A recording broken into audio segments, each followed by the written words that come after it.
Halo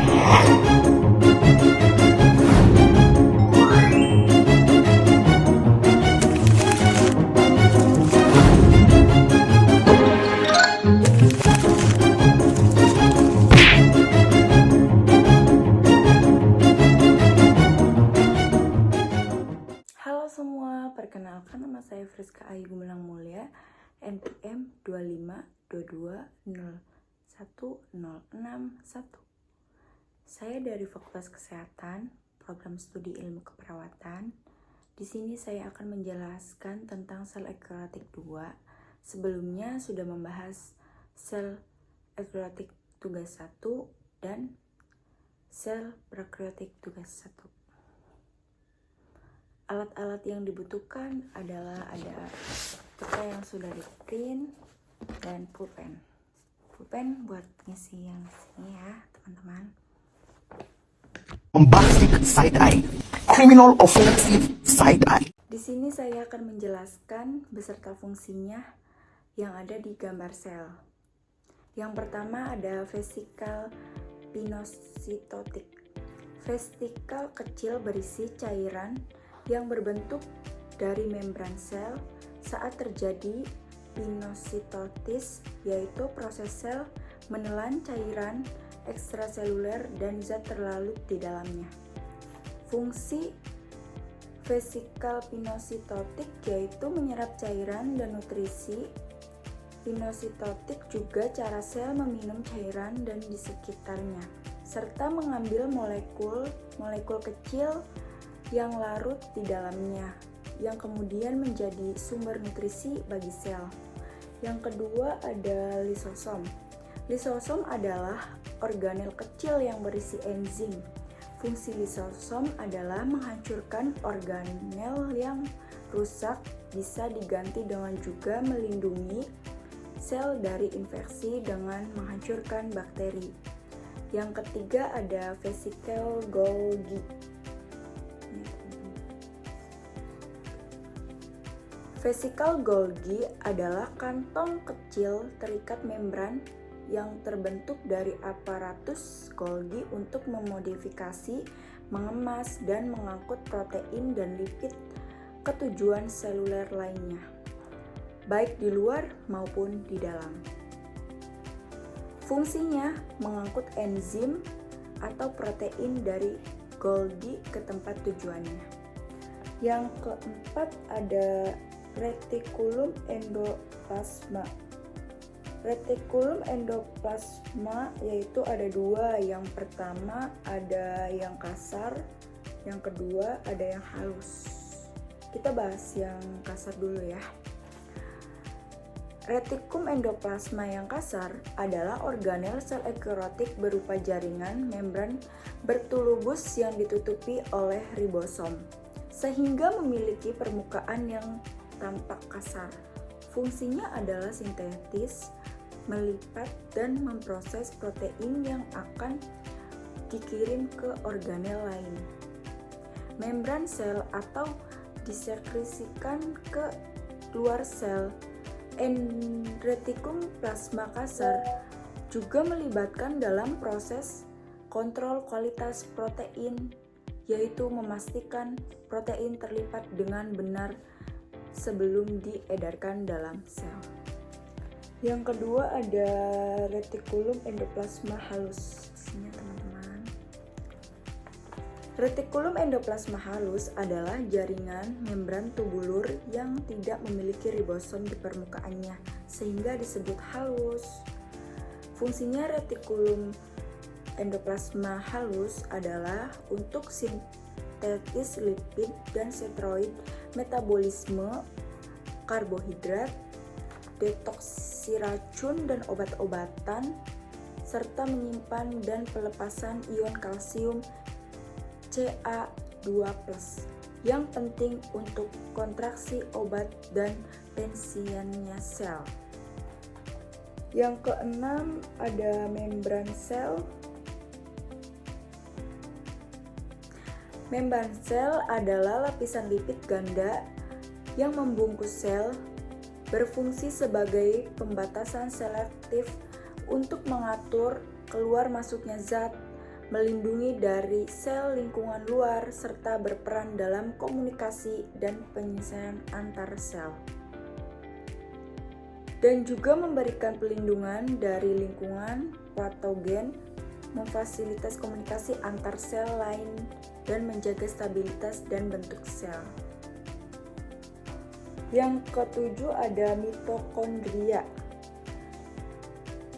Mitokondria adalah organel penting di dalam sel yang dikenal sebagai penyakit tenaga sel, berfungsi untuk menghasilkan energi kimia dalam bentuk ATP, adenosis trifosfat, melalui proses yang disebut respirasi seluler, yaitu dengan mengubah oksigen dan nutrisi dari makanan menjadi energi yang dibutuhkan oleh sel untuk menjalankan fungsi-fungsinya. Yang kedelapan ada aparatus Golgi. Aparatus Golgi adalah organel seluler, juga dikenal sebagai badan Golgi atau kompleks Golgi, yang berfungsi memproses, memodifikasi, menyortir, dan mengemas protein serta molekul lipid untuk dikirim ke tujuan akhir mereka di dalam atau di luar sel. Berfungsi untuk memodifikasi, menyortir protein dan lipid diterima dari retikulum endoplasma untuk dikirim ke tujuannya akhirnya di dalam atau di luar sel. Yang kesembilan ada nukleolus.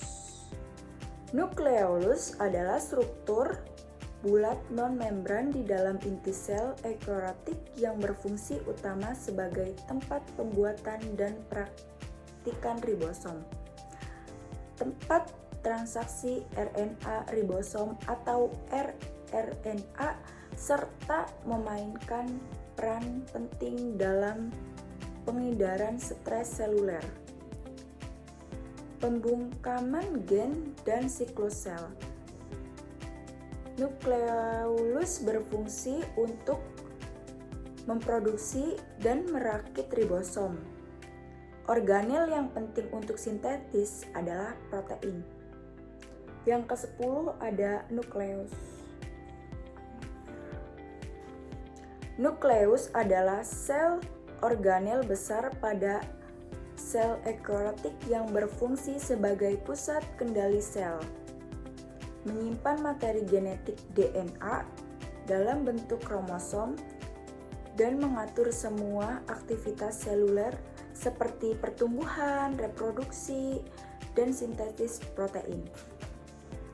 Berfungsi sebagai pusat kendali sel, melindungi dan menyimpan DNA, materi genetik, mengatur pertumbuhan, pembelahan, dan metabolisme sel, serta menjadi tempat berlangsungnya replikasi DNA dan sintetis RNA.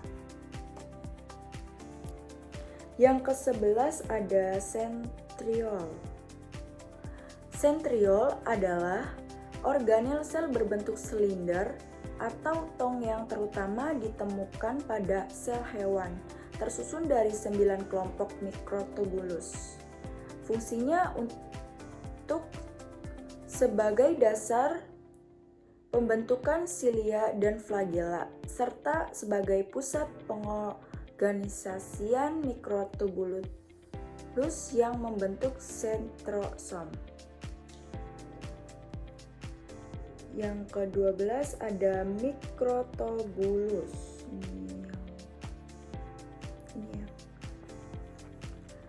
Mikrotubulus adalah komponen sitoskeleton sel eukariotik berupa tabung silinder berongga yang terbuat dari protein tubulin. Fungsinya meliputi penentuan bentuk sel, transportasi organel, dan vesikel di dalam sel, pemisahan kromosom saat pembelahan sel, mitosis, serta pembentukan silia dan flagella untuk pergerakan sel. Yang ke-13 adalah sitoplasma.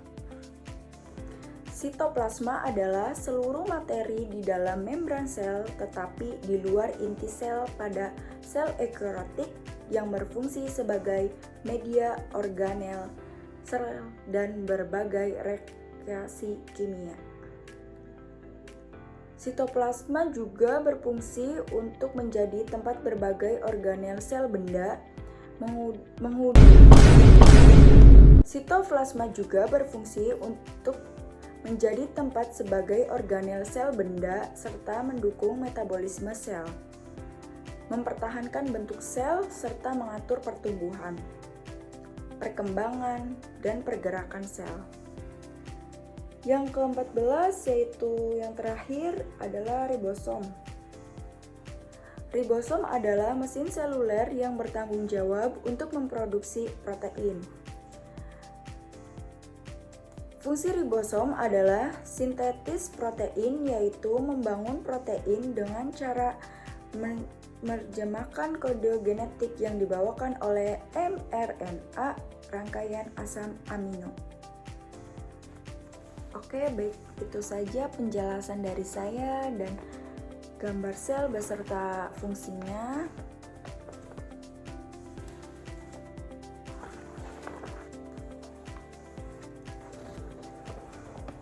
Baik, itu saja penjelasan dari saya.